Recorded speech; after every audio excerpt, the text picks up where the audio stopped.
నేను మీ నెల్లూరు పిల్లని జీవితంలో దేని జోలికైనా వెళ్ళొచ్చేమో కానీ ఈఎంఐ జోలికి వెళ్ళకూడదు. అందులో ఇంటి ఈఎంఐ జోలికి మాత్రం అసలు వెళ్ళకండి.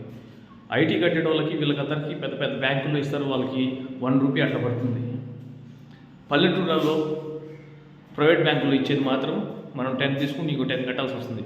10 ఇయర్స్ కింద మీద తడిసిపోద్ది, గుర్తుపెట్టుకోండి. వాళ్ళు ఆశ చూపిస్తారు, మన అవసరానికి తీసేసుకుంటాం. మనకు 10 ఇస్తే మనకు 10 రాదు, 850 వస్తుంది. ఎట్లా అంటే ప్రాసెసింగ్ ఫీజ్, ఇన్సూరెన్స్ ఇవన్నీ కట్ చేసేస్తారు. ఇంకోటి ఏంటంటే మన ఇంటికి మనం రిజిస్ట్రేషన్ చేయించుకుంటాం, అది మన దగ్గర ఉంటుంది. ఓకే, అంతవరకు ఓకే. తర్వాత నెక్స్ట్ ఏంటి, 10 సంవత్సరాలు 120 నెలలు కట్టగలుగుతావా? ప్రతి నెల నీ దగ్గర డబ్బులు ఉంటాయా? ఉండవు కదా. నేను ఎందుకు చెప్తున్నానంటే, మీకు ఏదైనా ఆస్తుందా, దాన్ని అమ్మేసి ఇంటి కోసం ప్రశాంతంగా ఇల్లు కట్టుకో, కూలికి వెళ్ళు, ప్రశాంతంగా బతుకు. అంతేగాని ఇంటి మీద ఏమైతే ఇచ్చామనుకో, లంగోటా కూడా ఉండదు, మందికి లంగోటా కూడా ఉండదు, మొత్తం ఊడి చేస్తారు. నేను ఇన్సూరెన్స్ చేయించుకుంటున్నా, నాకు వయసు అయిపోయింది, చచ్చిపోతే నాకు ఇల్లు, అవన్నీ దెంగవేడా. నామినీ ఉంటుంది, నువ్వు బర్రెలు పెట్టుంటావు, దానికి చాలా ప్రాసెస్ ఉంటుంది.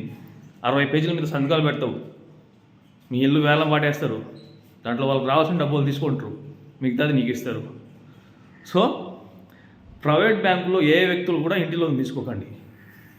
మీకు ఎందుకు ఉదాహరణ చెప్తున్నా అంటే, ఉచిత సలహాలు అందరు ఇస్తారు, పనికి మాలిన సన్యాసులు అంతా. ఇంటి లోన్ తీసుకో, ఇంత డబ్బు వస్తుందని. కట్టేటోడికి తెలుస్తుంది, గొద్దనెత్తి మాట్లాడకూడదు, కానీ మాట్లాడుతున్నాను. నేను ఎవరినో కించపరచడానికో ఇంకెవరినో చిన్న చూపు చూసి మాట్లాడట్లా. ఈఎంఐ ఎవ్రీ మంత్ నువ్వు 10 తీసుకున్నావా, 18,000 కట్టు.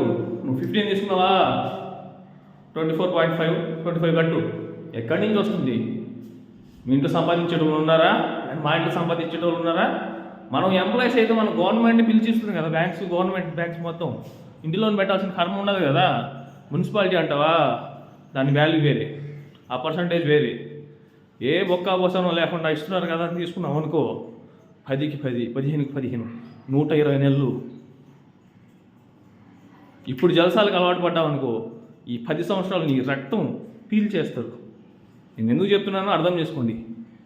ఈజీ కాదు ఈఎంఐ, అది అందులో ఇంటి ఈఎంఐ ఈజీ కాదు, గుర్తుపెట్టుకోండి. నేను ప్రజెంట్ కడుతున్నా, వరకు ఆపున్నా. జస్ట్ 62 డేస్లో 62 రోజుల్లో 22,40,000 పెట్టాలి దీని మీద ఇన్వెస్ట్మెంట్. తర్వాత మన దగ్గర లేవు, మనం ఆపాం. Done, okay.